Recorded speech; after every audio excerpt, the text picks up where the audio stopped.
Marami ang nahuhumali ngayon sa labubu at iba pang anik-anik na isinasabit po sa bags. Kaya nga ang opening ng isang toy company sa mall sa Pasay, pinilahan ng gusto ng mga labubu lovers. Hindi lang labubu ang pinapakyaw dyan, pati iba pang toy collectibles. Nasa frontline balitang yan, si Nikki de Guzman.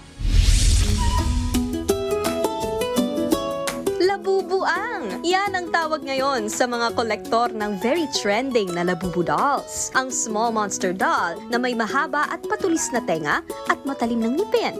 Pang-Halloween man ang datingan ng smile, you can't resist their charm. Kaya hindi lang daw Gen Zs ang nahuhumaling dito. Pati na rin ang mga bagets at heart, gaya ni 52-year-old Mommy Geraldine. Wala kaming labubu collection na locally bought. Lahat yan galing ng either Bangkok, Taiwan, Malaysia, Hong Kong, and Singapore. Pati nga mga celebrities hindi nagpakabog pagdating sa labubu craze. At dahil malapit na rin ang Pasko, ang iba ay ginagawa naman itong Christmas decor. It's the thought that there's always a child in us. It makes you feel young. It makes you feel vibrant. Ang mga kolektor na tulad ni Mommy Geraldine, inabangan ang pagbubukas sa bansa ng pinakasikat na bilihan ngayon ng mga cute na collectibles at blind boxes, ang Pop Mart.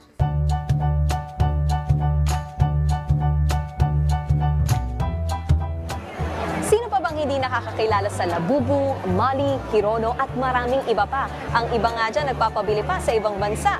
Pero ngayon hindi na natin kailangan magpapasabay dahil meron na tayong first ever pop-up store ng Pop Mart dito sa Pilipinas. Tara, lahat tayo excited na. Let's go! Sobrang nag-boom, sobrang nag-hype yung Pop Mart dito sa Philippines. And kami, nung wife ko talagang naging fan kami. So pumupunta pa kaming abroad. We're happy na meron na ring Pop Mart dito sa Philippines. Isa sa mga kinagigiliwan sa Pop Mart ay ang konsepto ng blind box. Ibig sabihin, hindi mo sigurado kung ano mismo ang makukuha mo sa bawat pagbili mo ng isang box. Siyempre po, very happy kasi alam naman po natin na super mahal po. Tsaka sa ibang bansa lang nakakabili. Kaya po talaga nung nagkaroon, sige po, go na, punta agad. Iba ang pop craze. Kahit ang presyo ay umaabot ng libu-libong piso. Bukod daw kasi sa cute, iba din ang sayang dulot ng mysterious unboxing sa bawat figures or plushies.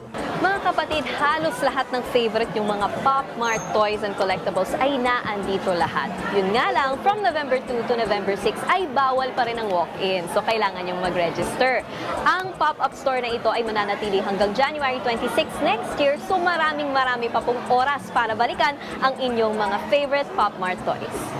Nagbabalita mula sa Frontline, Nikki de Guzman, News 5.